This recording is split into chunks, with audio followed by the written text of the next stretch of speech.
say that right. Giovanna Garzotto from Italy, and Cindy Cummings from Ireland. And they're really going to share their work with us today. So starting with the work in Italy with Daniele.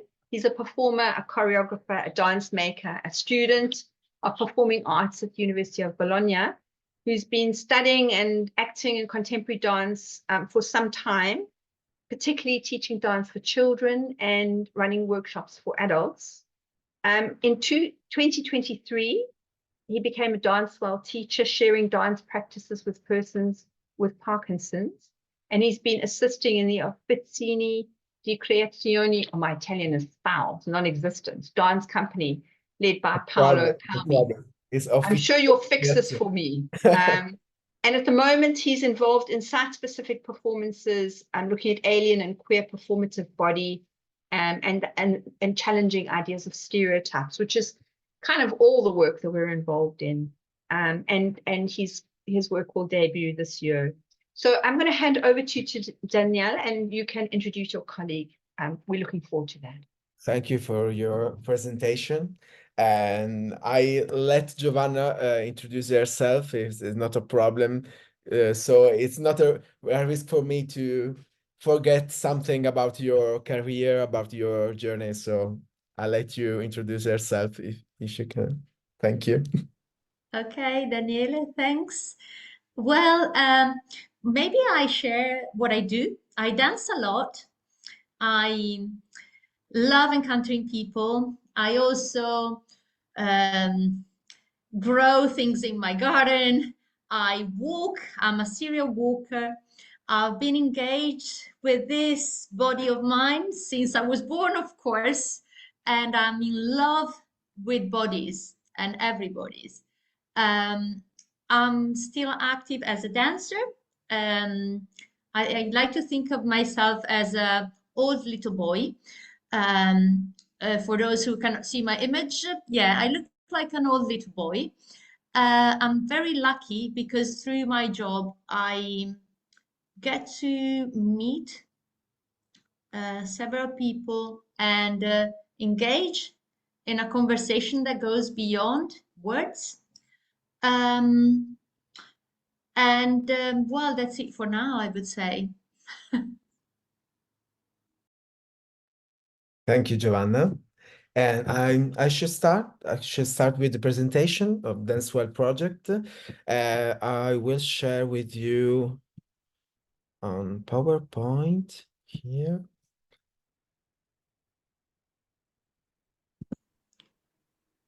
And Daniele, you give me the timing, okay? You pass me the ball, please. Yes, of course. Okay, let's start. I'm reading some information because I'm very scared of forgetting something. So let's start with DanceWell.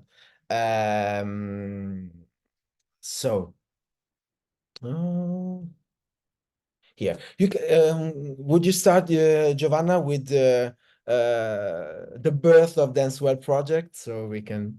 Sure, sure. I've been engaged with DanceWell since the beginning of it in 2013. Its origins were in Bassano del Grappa, which is a small town in northeast Italy. And in Bassano del Grappa, it's a municipality that hosts a festival that's been very busy with several European projects. At that time, one of the European projects I was involved with was Act Your Age, that was connecting different generations and, exploring what it is, age, and for artists, but also for community.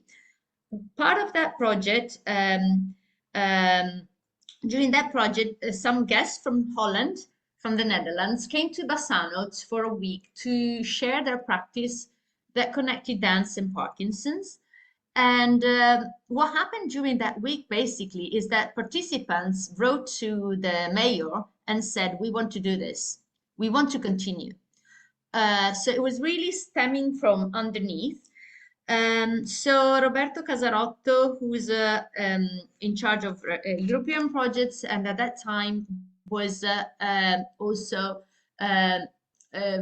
responsible for all the programs of dance in Bassano del Grappa, managed to get resources to support 10 of us dance artists to develop new practices to explore how to connect the language of dance to people living with Parkinson's, but not only. So since then, we've been offering dance classes twice a week in Bassano del Grappa, open to all. And maybe then Daniele later will explain some of the main aspects about DanceWell. And it also spread a lot. And I'm one of the lucky ones that been there from the beginning. And from a project, it started as a project. And now we like to talk about it as a process, something that is developing, something that is growing, something that in our idea is not going to stop. It's not a project with a beginning date and an end date. No, we aim to have something that will continue. Daniele, pass it to you. Yes, we can pass with the next. What is DanceWell? So DanceWell is an artistic proposal of contemporary dance aimed at people living with Parkinson's, but open to everybody. There are some keywords, some principles. There is free of charge. The classes are free of charge. They are set in an artistic location. They are open to all, and also classes are led by a team of dance artists. This is the main characteristics of this project of DanceWell. Let's share the dance practice, the main principle of dance practice of DanceWell. We don't refer to a DanceWell method, but rather to a platform, implying the existence of an essence of adaptability and of flexibility in the practice itself. The first principle is the following one: the participants are referred to as dancers and not as Parkinson patients. The focus is set on their potential rather than their limits. Next, the place where the lessons take place is an artistic place, an artistic location. The location must possess a certain aesthetic, cultural, and artistic significance. It should inspire the dancers and make each class an artistic experience. The third point is DanceWell is a platform, not a method. It is adaptable, and each teacher, artist could share its own practice. The fourth is here and now. The class is presented as a flow of music and dance, and each instant is performative. Next, DanceWell is aimed at people with Parkinson's, but open to all, as we said. Every class requires several teachers. This facilitates managing the group, supervising the movement. There is no right, no wrong. The key word of this practice is freedom. And about use of images and language, we can say that it enriches the imaginary of dancers, and it develops their own background of experience with new actions, new gestures during the practice, during the dance practice. And the last point about DanceWell, it's performance. And about this point, I pass again to Giovanna. Thanks. Maybe Daniela will add just a few things, just to contextualize also.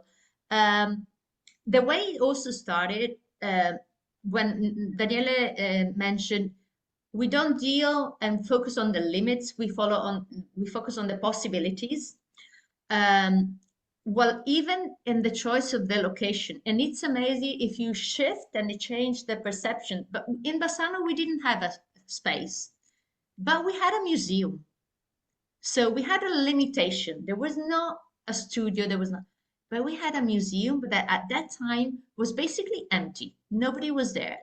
So Roberto Garzotto has this, idea. Let's inhabit this and get in dialogue with the beauty in it.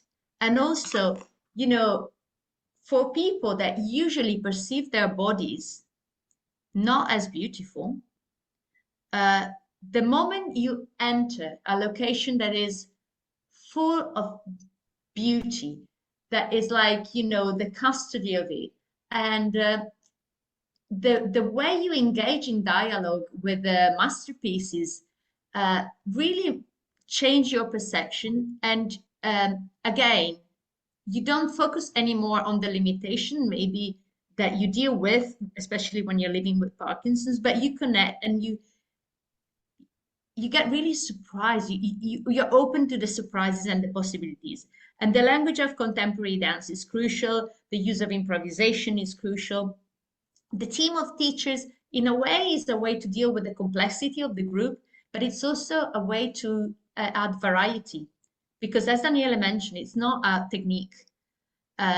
Probably it deals with a different idea of dance, or a very wide idea of what dance can be, and which body are eligible to dance.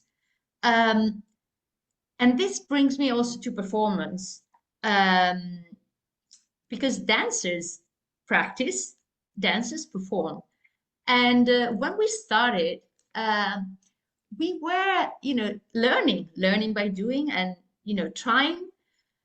And we thought that that would be like a delicate issue.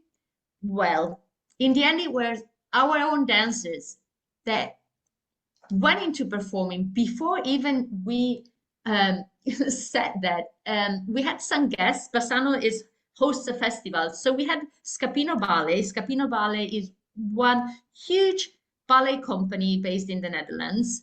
They were performing. The dancers came to the DanceWell class, and we learned part of the repertoire.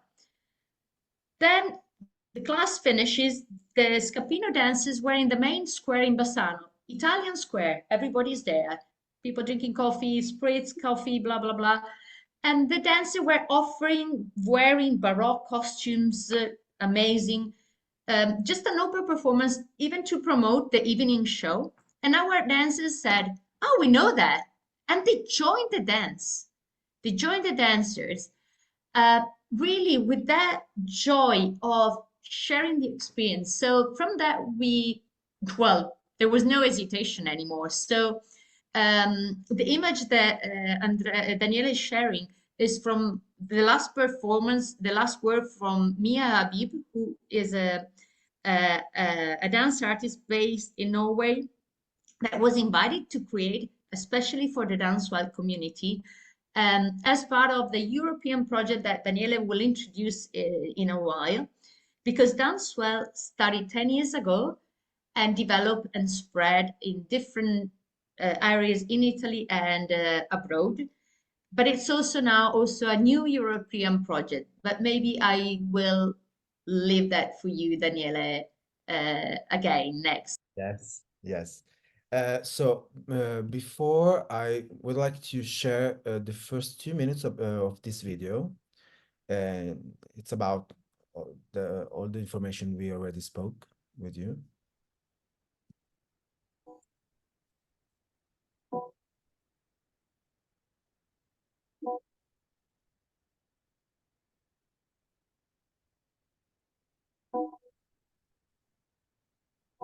DanceWell connects contemporary dance in its broadest meaning, to Parkinson's disease.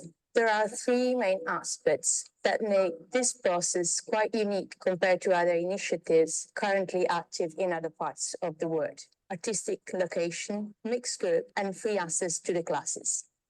Since 2013, we have been holding class in the local Museo Civico in Bassano. This means that our dancers can dance surrounded by amazing pieces of arts in a beautiful location, rich of memories and art. The group is mixed, and we have quite a big range of variety of participants in our groups in terms of age, physical abilities, and personal and cultural backgrounds. And the classes are offered free of charge to everyone to make it more accessible to anyone willing to experience DanceWell. Okay, so DanceWell has built an informal network since 2016, which currently includes various Italian organizations and partners in Asia as well. In Italy, we are teaching in Bassano del Grappa, the first location of the project, and also in Rome, Brescia, Schio, Castelfranco Veneto, Reggio Emilia, Recanati, Milan, Turin, Bergamo, Verona, Terni, Prato. I forgot someone? No.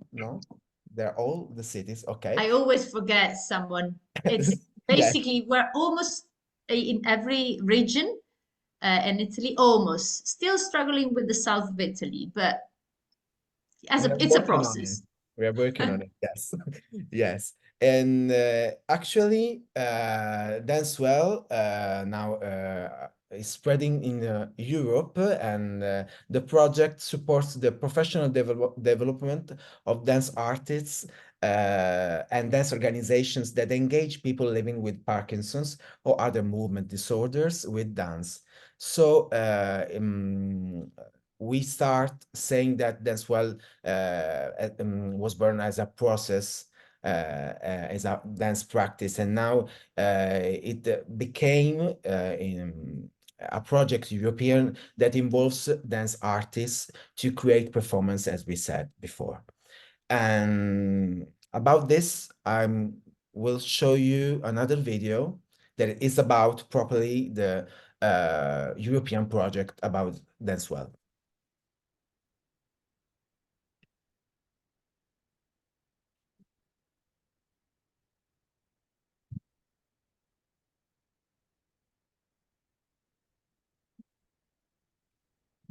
DanceWell is about connectivity, interactivity, stepping into the unknown, and it's a slow revolution.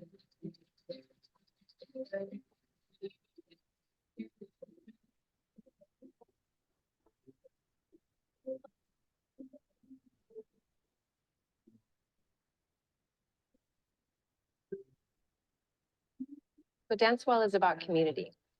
At the center is dancing with people living with Parkinson's, but around it, it's about artistry, beauty, building a community together, having encounters, and everyone bringing their skills together.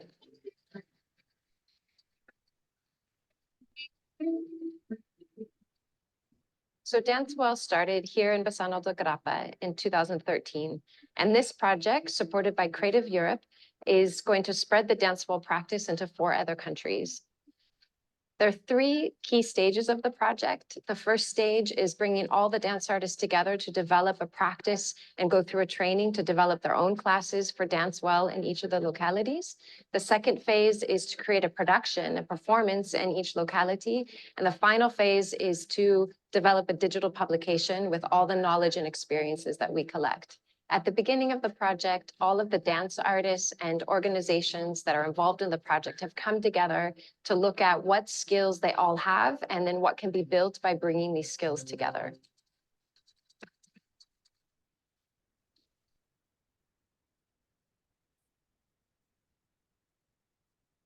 Well, DanceWell is a project founded by the Creative Europe program of the European Union, and the project expands their skills, competencies, and knowledge to widen the possibilities of becoming meaningful for the societies they live in. And the project is led by Comune di Bassano del Grappa, K3 Tanzplan Hamburg, les gymnases CN Roubaix, la briqueterie, Tanek Pra, Lituan Dance Information Center, Fondazione Fitzcarraldo e Fondazione Università Ca' Foscari in Venice. So this is about the European project. Giovanna, if you want to add something. Just maybe saying that DanceWell, as it started, as is a process, and it continues through. How do we nourish this this process? Basically, maybe I can say how I met Daniele. I've been one of the mentors, of the tutors that have been. I'm not sure about which verb to use, because it's not like that I teach teachers.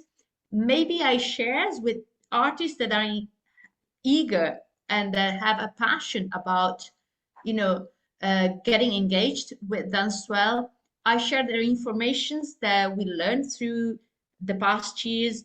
We share some guidelines. So basically, DanceWell is a process where more and more artists gets involved, and where more and more communities get involved. On the other level, there is also a European project that will last for the next 3 years, that really focusing on, again, creating new teachers, but also give opportunities to choreographers to work with the new communities created by DanceWell in the several locations in Europe, and then create some material, digital material, that can be shared also with people that are not directly participating in the project. Yeah, maybe this. I hope it's clear enough, and then of course I'm here for questions. Yes, I want to mention Sarah Houston and her work about Parkinson. She is one of the world's pioneers researching dance for people living with Parkinson's. And Sarah has worked with DanceWell as part of its teacher training, and also her initial research was with English National Ballet Dance for Parkinson program. And she wrote the only book published on dance for Parkinson research. The title is Dancing with Parkinson's. It explores the experience and value of dancing for people living with the disorder Parkinson disease. The book was launched in Bassano del Grappa in 2019, and has become a key text for dance artists working on or training to become dance for Parkinson's teachers, as well as for community arts scholars. I will share with you the link of the page of Sarah Houston, and also the link of the book if you are interested to focus on this lecture, on this book. And then Giovanna, the last part about to content that we want to share with the group. The first one is a podcast created recently about the performance How to Score Bassano, as we presented before. And the other content, if you want to share, it's the video of a virtual classic led during the pandemic period. So, Giovanna. Yeah, what happened? I mean, when COVID arrived in Italy, we had very hard lockdowns. That meant that for our dancers community, there was not anymore the possibility to come to the museum or to the local theater. A lot of dancers were living probably by themselves. So Parkinson is already doing this. It's shrinking the body, it's shrinking, the connections. So we search for strategies, how to keep our community alive, how to nourish this sense of community, and hopefully find what could move us at a time when everything was frozen. So we developed several strategies. we had audio classes, just sending, you know, audios that were not actually classes, but because also we took into consideration the time that we could engage people with, but the audio class links directly to something that Daniele mentioned before, the use of language, the use of images and imaginary. And I'll make a small, I'll add something. Why images? Why imagery? And why dance and Parkinson's? Well, Parkinson's is a neurodegenerative disorder. It affects the motor system, but not only. It's also called, you know, the lack of motivation disorder. What is easy for us, I think of a, you know, I pick up the cup, gets disrupted because of the lack of dopamine. So some connections at a neural level are compromised, but thanks to the neuroplasticity of the brain, of our brain, new connections can be created. And here comes the use of images and imaginary, because each of us has a huge experience of what we've experienced sensorily, visually, so that again, what became during lockdown an opportunity to work on the language, on the use of images and imaginary. We also created some small video classes, but again, they were not just, you know, putting a camera or a video and just filming me telling you what to do. It was, you know, a way as also as a dance artist to search to how to create an artistic proposal with video. I'm not one that works with video usually. What I can say in truth is that we know a lot of dancers never moved when we sent the audio class or when we sent the videos, but they stayed connected. They stayed with us because it's not a question of how you move. I would say it's a question of, you know, how bodies remain in dialogue, feel a sense of belonging, or also of support or even co-responsibility in the class. And how much I hated it at the beginning. I spent my whole life to, you know, invite people to be closer, to don't be afraid of proximity. And then COVID arrived and I had to, you know, develop strategies. But I must admit again, through a limit, a very tough limitation, new possibilities appeared.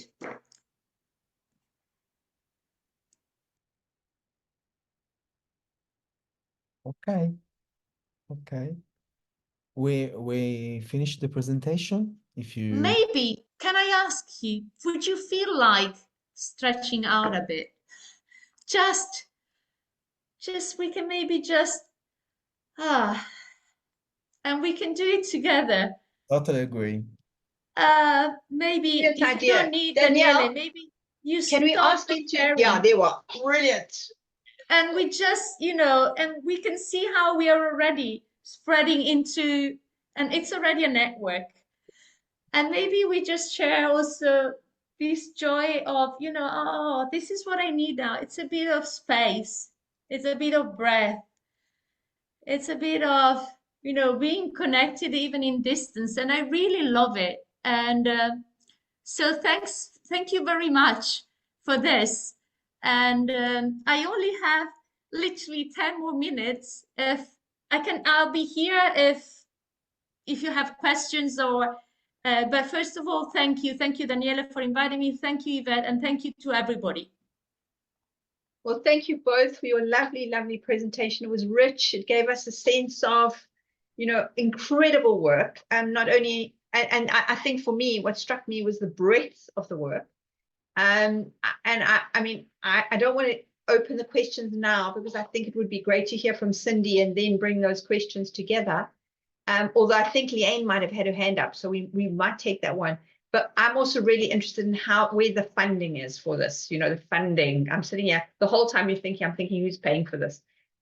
So that's something that I'm really interested in. Leanne, did you have something you wanted to say, or were you just waving happily?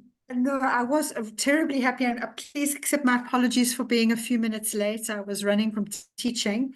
It's really such an honor to listen to this extraordinary work and to learn more about what you are doing. I did have a question, but I'm happy to leave it until after Cindy, so no problem. I'm really fine with waiting because Giovanna, you have to go. So I think it would be, if they can take a few questions now, I'm perfectly happy with that, Yeah. Okay. Thanks, Okay. go for it, Leanne. Okay, so I mean, obviously, I met Daniela, is it 2 years ago at the Bequa Arts Festival in Benoni, and Cindy, actually, so it's like a little bit of family coming back together again, so just really beautiful. I'm very intrigued by the work and by the breadth of the work, and perhaps as a practitioner myself, I'd really like to know what you do in the room.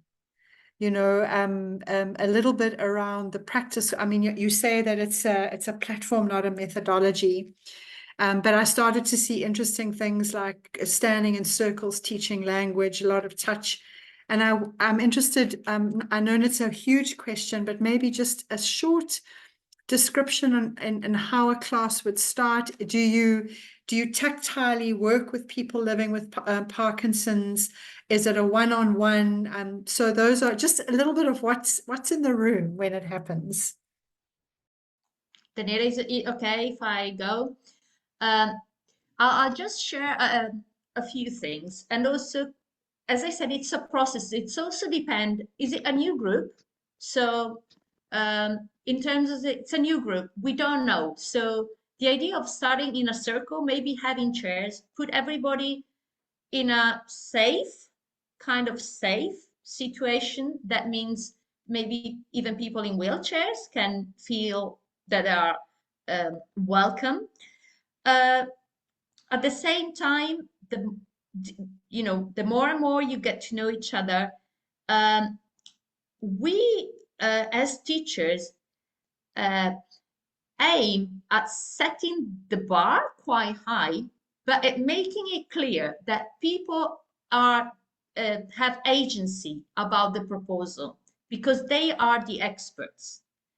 One of our dancers, Eva, told us, please don't you assume what I cannot do. Offer me a very clear and engaging and inspirational dance proposal, and then I will adapt it and eventually making it sitting down or making smaller, making it slower.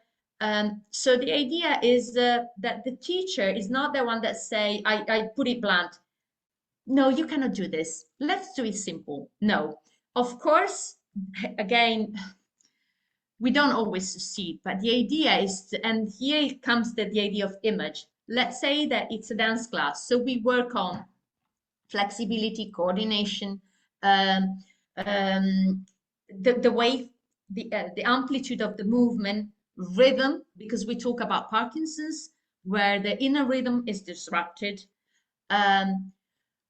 Sometimes we have small strategies when there is a freezing or when a person is in off. We use cues that trigger movements. Rhythm and music is definitely one, but also eye contact works wonders. Touch and also the activations of senses. And the more the proposal is clear, and it's clear to us teachers what we aim at in terms of mobility. Let's say we have an anatomical goal. Today I want to, get my dancers engaged with, the awareness about postures. Okay, one of the topics, it could be posture. So this is my anatomical goal, but at the same time, I want to deal with the imaginations of, you know, the solar systems and how the planets are circling and how everything is connected. I'm just making it random. So we play with these things. When we have a beginners group, as I said, chairs and being in a circle is a good way to start. We all see each other. Me as a teacher, I also see my dancers, so I can in real time get the feedback from what I see and go to plan B, to plan C, because maybe I have a plan, but we know with Parkinson's, there's no single person equal to the other with Parkinson, and the same person experience completely different, you know, situation during the day because of the medications, because of what they eat, and so the medication don't work. So this is, I don't know if I'm answering. So we have a structure that deals with the warming up of the body, the strength, the flexibility, the space to create, and while we get to know the groups, then the space becomes more and more like this. So the teacher is the one that offer and has a proposal, but then it's an ongoing dialogue, and there is also a clear invitations to participants to take it's not responsibility, but you know, we are all engaged in the class, and we acknowledge the contribution and also encourage the contribution of the dancers. I hope it answers a bit. Thank you very much. Any other questions that people have?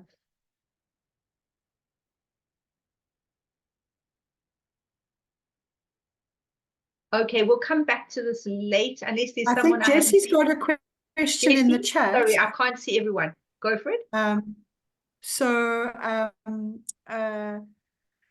She says, I want to thank you for talking about eligible bodies in dance, and following Leanne's question, to ask how you approach helping people if they have insecurities about their physicality in class. It's a beautiful question. Thanks for this question. Ideally, and it might take a little time, we would like to create a space, you know, with our posture, with our attitude in class. We aim at creating a space where people have agency, people can have a say, and people can be confident in asking for help. And it's not always, you know, can you hold my hand? It could be also suggestions. How can I, you know, articulate this practice? If I can say what we don't do, we don't manipulate unless someone asks. Because again, it's what kind of dance are we talking about? What kind of excellence? I'm a dancer, okay, my body, poof, I can bend and blah, blah, blah. But that's not the point. It can be even smaller movements, but getting engaged and create a space where everybody's meaningful, everybody can be, every action, bigger or small, contributes or is relevant in terms of a community that dances together. So maybe facilitating also conversations with our dancers, so that dancers feel safe about asking, about proposing, but also about saying, look, Joe, this didn't work at all. You know, because I always make it clear, I don't know anything about Parkinson's. I don't live with Parkinson's or with other neurological related problems. At the same time, Eva, again, the same dancers, told me one day, you can tell me I've got Parkinson's because you see the tremor, but I don't know what you've got, which make a point, because also there are also visible and non-visible disabilities. We don't know. I would say, at least to me, a lot has to do with what kind of space do we want to create? What kind of dance do we want to, or are we eager to explore? I don't have an answer, but to me, the wider, the richer, the more varied, the better. And I'm really sorry that I have to go because it would be, and I hope I shared a little bit anyway, but shall I say to be continued? And thanks everybody, because if you're here, it means we all share something. Yeah, write to me. I really have to dash off. I see more questions. Daniele, you have my contact. Feel free to share my email. I'm sorry, I'm dashing off to some dance. That's fine. We'll have you back another day. Thanks, Giovanna. Thank you. Bye-bye, lovely people. I'm going like this. Ciao. Ciao. Bye. Thank you so much. And Danielle, thank you so much. I know you're doing this in English and I could so not be doing this in Italian. So, power to you. I'm going to hand over to Liane to introduce Cindy. Thank you. Hi, everyone. So just really beautiful to be here, and thank you. So I want to introduce Cindy, who I feel, as I said earlier, is a little bit like family. I've met her on 2 separate occasions, and really it was like we would known each other forever. So I've been fortunate enough to see some of Cindy's choreography, and I've also seen her operate as a teacher and an educator. So just a little bit about Cindy, because I know she's going to talk a little bit more, but she's a dance artist, a choreographer, performer. She uses the word tutor, which I really love, whose practices integrate dance, theatre, and live art. And since 1986, she's been creating collaborative works with artists from around the world for live performances, installation, and for film. Unifying her practice are several themes, and I've just picked up the ones that I kind of resonated with me, but the one is the vulnerable and mutable place of the body within contemporary society. The second is the centrality of play and humor as a tool for creative interrogations. And I've seen both of those at work in her work. So she's based in County Kilkenny, where she works as a movement director for KCAT, an inclusive arts centre in Callan. She's worked on several productions with KCAT's Equinox Theatre Company, and more recently, Equinox hosted Assembly, the first National Inclusive Theatre Symposium on the Project's Arts Centre in 2023. And I think that Cindy's going to talk to us about Equinox Theatre Company, and also about the emerging, I think it's been just started this year, course that's been run as well. So Cindy, we are so grateful to have you as part of the network, and thank you so much for making time to share this with us. Brilliant. No, it's so nice to be here and to listen and to see Daniele again, because yeah, we haven't seen each other since Johannesburg, so it's really lovely to hear more in depth about your work that you're doing. So okay, yes, I'm looking at the clock and I'm like, oh, I'll try my best to get everything in. I have a lot to cover. First of all, my practice as a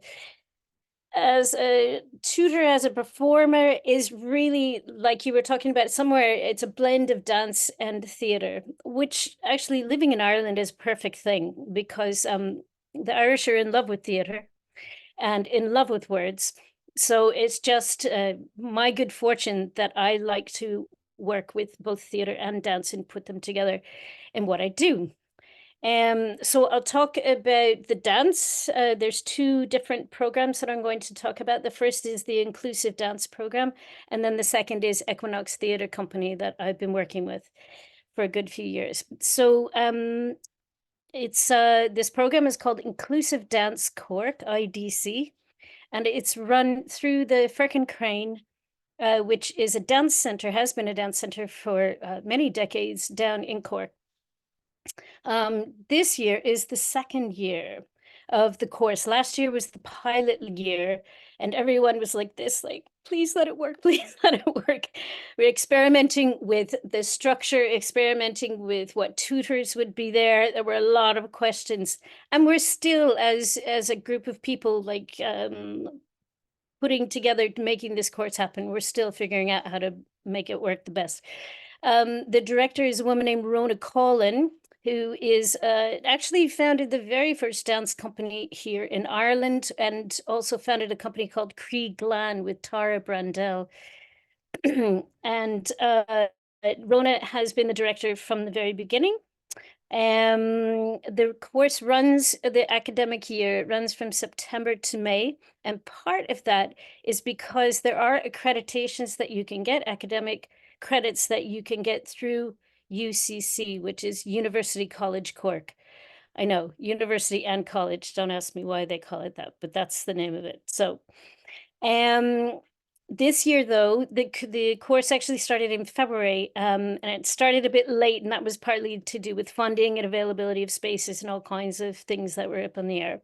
So they've squashed the course this year from February to May, but next year it will run again from September to May.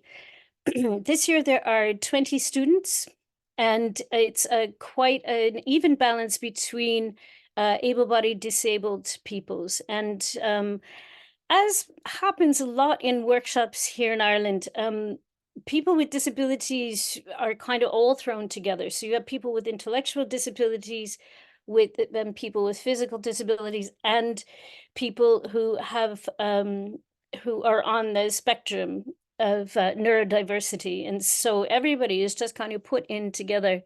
And I really like that. I feel like that is truly inclusive, to have that kind of approach to it. So the purpose really for this course is to teach people how to work more inclusively and how to integrate inclusive practice into their work. So the people who are on the course come from all kinds of different backgrounds. They're dancers, trained dancers. There's a few who work in the medical field as therapists. There are a few people who just like to dance and want to do a dance course, and this is the one that just fits the bill for them. So there's a huge range of people every year. Actually, also, we're really pleased this year there are no dropouts. Yay! So all 20 people are still in the course and still continuing on it. So the course, when it's running in its usual way, it's once a month. They get together for 2 days for a weekend, and they'll have a tutor come in for that weekend. So, for instance, Adam Benjamin actually did a special week-long intensive with the group. And you might know Adam Benjamin from his work with Canduco Company in the UK. And he also has written a book called Making an Entrance. And I'll put in the chat the link to that, because it's a really fascinating book, and it's like one of the most recent, I suppose, books written on inclusive practice. And he's if you ever get a chance to work with him, he's fantastic tutor. Also, there are local, as in Irish-based tutors. So myself, I teach contact improvisation. I also teach, I kind of specialize on how to work with gravity. I suppose that's the easiest way to put it. I'm quite obsessed with how gravity works on the body.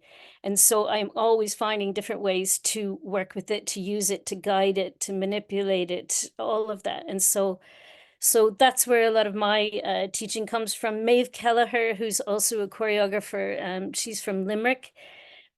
And who else was that? Mary Hartney, another choreographer based in Ireland. I think all the Irish choreographers and tutors share working with improvisation, with contact improvisation in particular.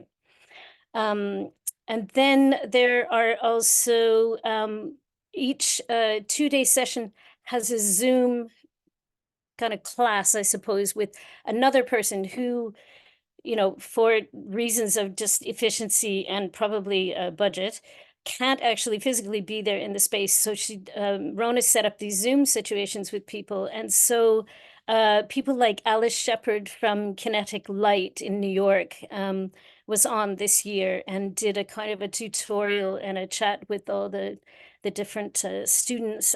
Also Judith Smith from Axis Dance, also from New York.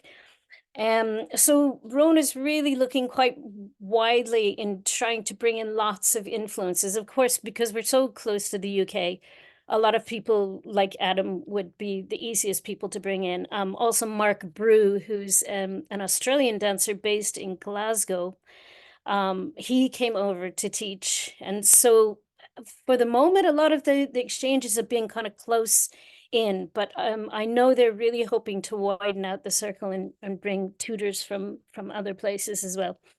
What else can I tell you? Like I said, there's accreditation for the course.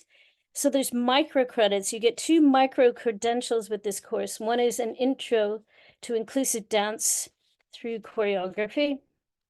And the other one is the intro to improvisation. And part of the expectation with the getting the credits, and also for finishing the course, even if you don't want to go for the credits, you don't have to, is there's a presentation, 2 days of presentation at the end of the course. And also each one of the students has to keep a journal the entire time. So what else? Oh, and then funding, which is always on people's mind. How do you make this happen? I think it was 2 full years of making presentations to different organizations, individuals, all kinds of people to actually get the first bit of money to do the pilot program. And now, you know, now that things are up and running and this is the 2nd year, it looks very likely the 3rd year will happen. So like I said, every year we're figuring out how to do things a little bit better. So there's several different funding streams. One is called Rethink Ireland, which has a very specific funding stream for doing artistic projects with people with disabilities. Yay! So that was fantastic to find that and actually be able to, you know, make the course happen with that. But then there's also UCC. They get a lot of in-kind support from University College Cork, from Dance Cork, Firkin Crane, and from another foundation called Cope Foundation in Ireland, which is specifically for people with Down syndrome. And they're a big supporter of the course.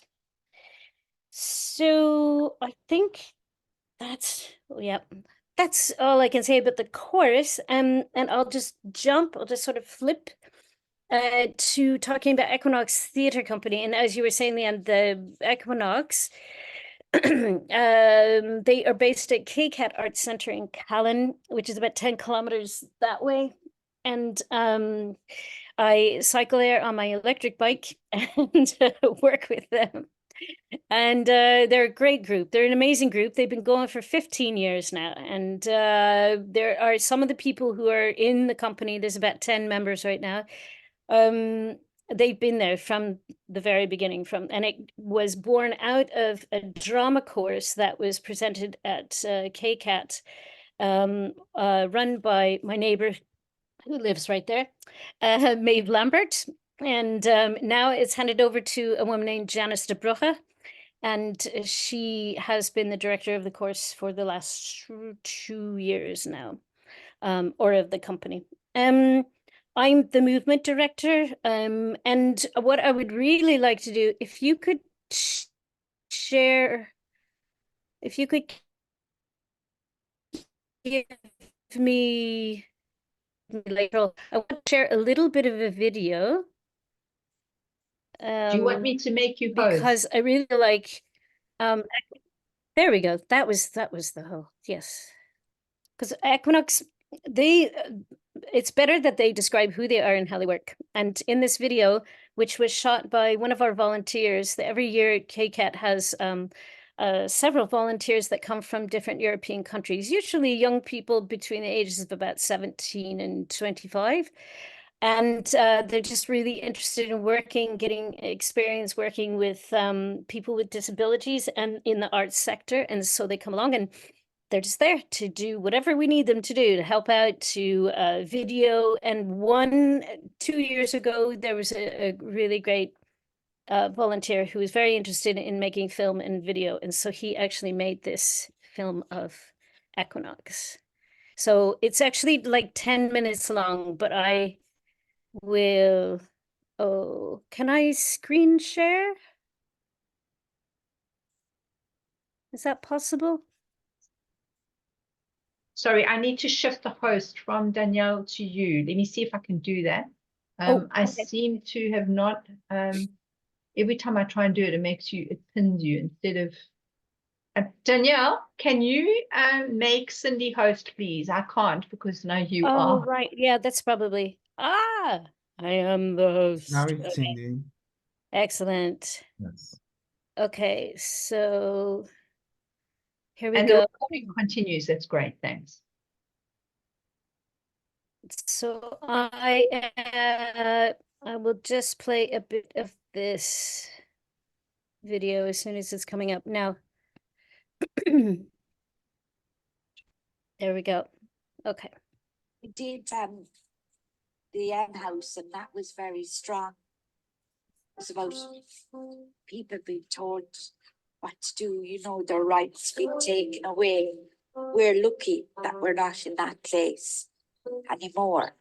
Work on the physicality of the character with the actor. So asking questions about, you know, how does that character feel and how are they relating to the space around them? And how does that affect their body and how does it affect your voice? And so I work on those kind of details as well. To be honest, the message of that show, I think, was so important and so relevant, and actually is still relevant and important. This is Equinox Theatre Company presents the Water Boys.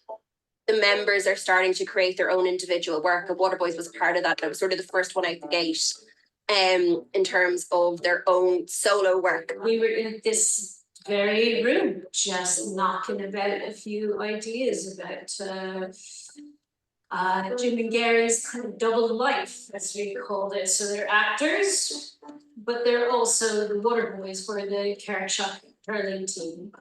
And they have been friends for decades. And so there were all of those elements that we wanted to find a way to tell the story of Jim and Gary. Yeah, that was our own thing that we kind of decided that we do as a two individuals. And since then, you know, we've got Uh-oh. Come on. Sheila, who's developing her own solo work, Shane Byrne, who's developing his own solo work, and the others down the line, it will come. And so the Water Boys kind of was happening as the Power Project was happening. It was all happening at the same time. It was a lot going on. And then the Power Project. We all come from somewhere. Is the title of this specific project? The Power Project, it's to do with refugees and stuff going from one country to another and not being able to see their families. The Power Project was huge and monumental, went from being a European tour, turning into an international film because, you know, pandemic. I found that experience very moving because we're so spoiled here that we don't, you know, we're not made, you know, to leave our homes or anything like that. Migration, yeah. People coming from different countries. Was the first country we went to the Czech Republic, Prague. Different workshops with different people, Australians. We stepped on stage and we did all routines. It was just like, this is brilliant. It's like getting the opportunity to do this was amazing.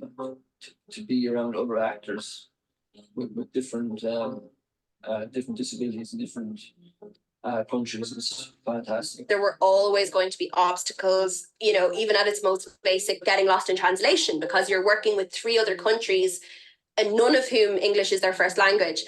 So you've the Italians, the Greeks, and the Czechs, and also different cultures, different ways of doing things. It was good fun, but it was hard work too.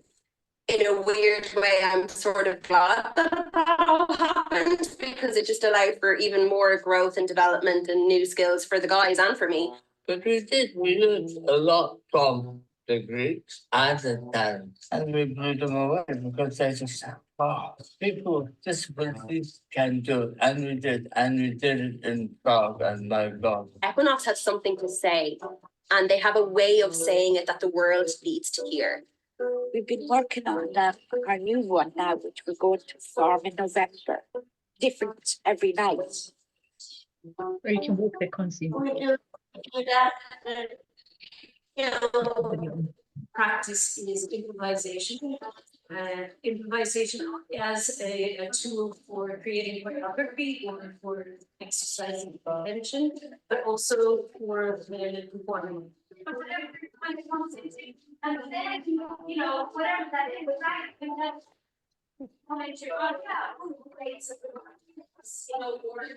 whatever, yes, your father. So just kind of you know, like take your time, and then you know, here, right? Just watching balance. You have to really keep your eyes open. Watch what's happening all around you. And it's lovely and flowy, and you know, there's no pressure and anything like that. So it's good. It's good choreography. Us are so skilled at this point in terms of improvising together that they could do something like this, because it takes a lot of practice.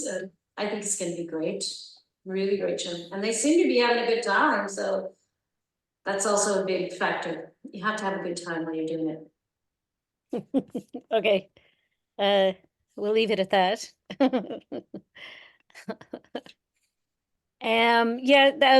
Like I said, that video is a much longer video, and the beginning, I kind of cut off the beginning of it, which were introductions of the different members of Equinox, just to kind of get to that meaty bit of where they talk about the work. So I think that's pretty much it. We've sort of run out of time. I'm sorry, I ran over a little bit, but just very excited to share all of this with all of you. So thanks very much. Thank you, Cindy. Also a beautiful synergies of struggle and context. So really beautiful. I wonder if there are any questions from anyone around, from Cindy around. Cindy, I've got a question, if you don't mind me jumping in, if people don't mind me asking the first question. The course, is it a 1-year course? What is it you know, can it be done via distance? I'm just trying to think if there, you know, what is the prerequisite to get into a course like this? Do you have to be in Ireland to do it? Is there any way people in South Africa, for example, could think about, you know, participating in a course like that? Wow. I don't think they've actually looked at the possibility of people participating from other countries yet. So at the moment, it is in Ireland. In fact, actually, one of the participants has relocated because the course is, like I said, condensed this year. He's relocated from Spain. Happens to have friends here in Ireland that he could live with, and you know, for cheap, and do the course. But yeah, you at the moment you have to be in the course, and it is just a 1-year course. Yeah. Thank you. And what is the is it is it a kind of post-school qualification? I don't know what, you know, everyone's education systems are different. So we're just kind of interested at what level, or what is the qualification, you know? I think it's really for post-school, post-secondary school leavers.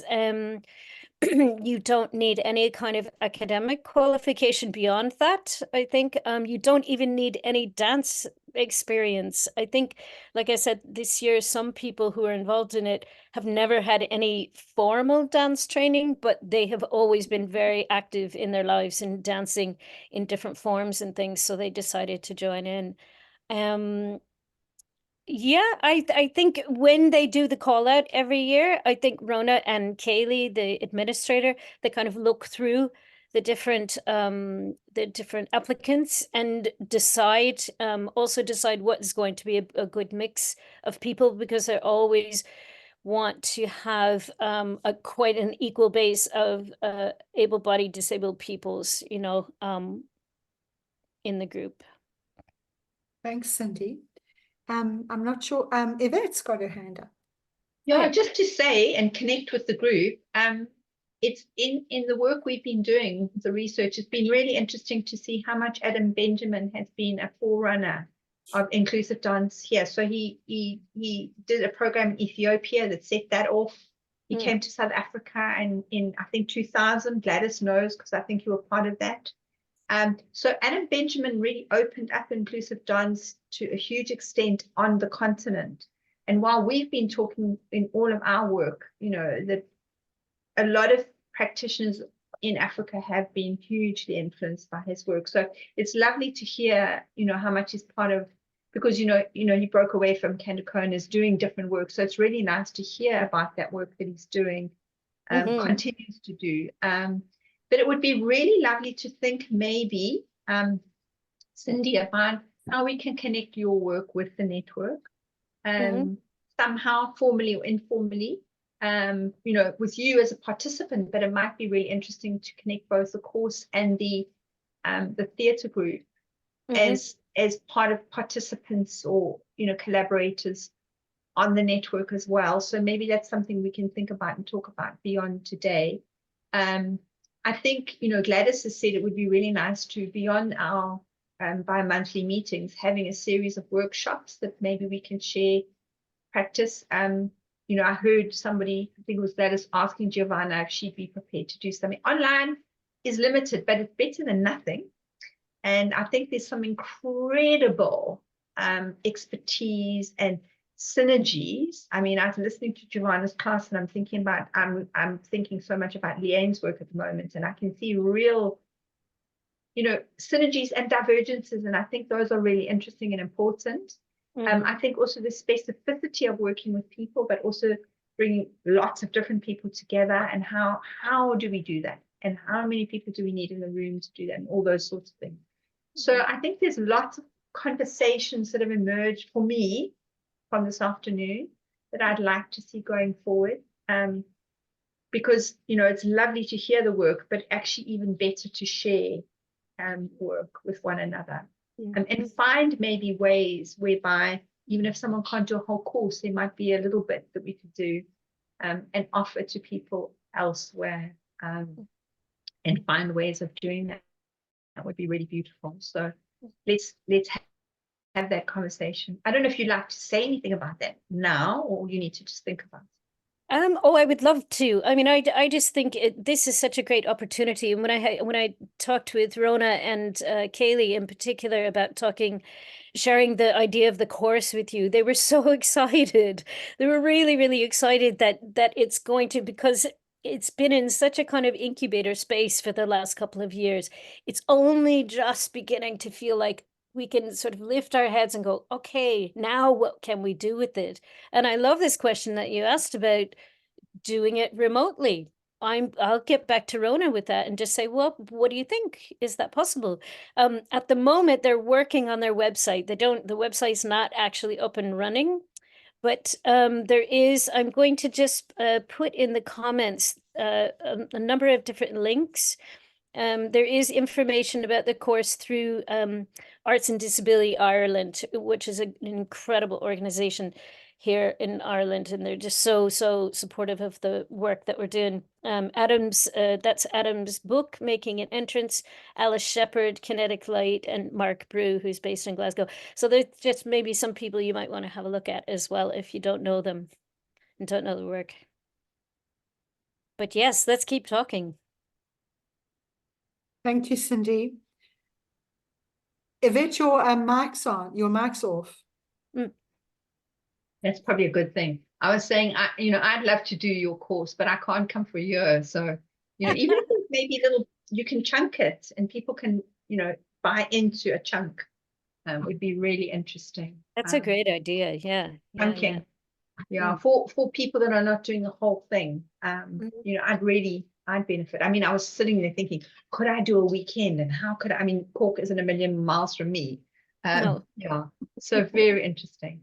Thank you, Danielle, Cindy, everybody.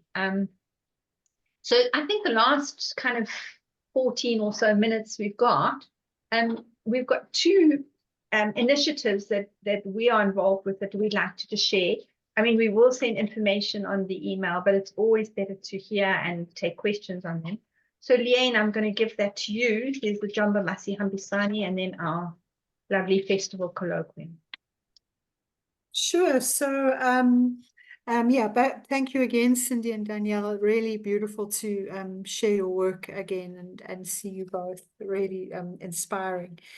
So the Jomba MASIHAMBISANE Dialogues is, we're in our 4th edition, and it's an online colloquium platform that was set up during COVID, actually, but as we've kept it going because we found it this extraordinary space of getting scholars and artists to meet. And the impulse behind the MASIHAMBISANE, which is an isiZulu word, which means we journey together. But the MASIHAMBISANE Dialogues is really about connecting scholars, artists, and practitioners together. And for our last year, we had a very special issue where we looked at questions around disability and dance. But this year, we've kind of provoked the idea of return to the drum, with the in brackets, turn to the drum.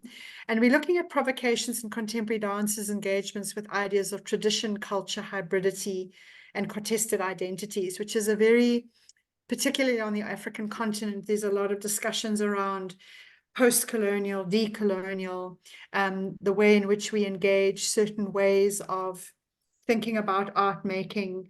That's why the idea of the return to the drum, we're noticing that quite a few choreographers are going back to traditional and cultural forms, and we're really questioning that. We're questioning, is that an artistic choice, or is it a funding choice? Is it what's going on the African continent?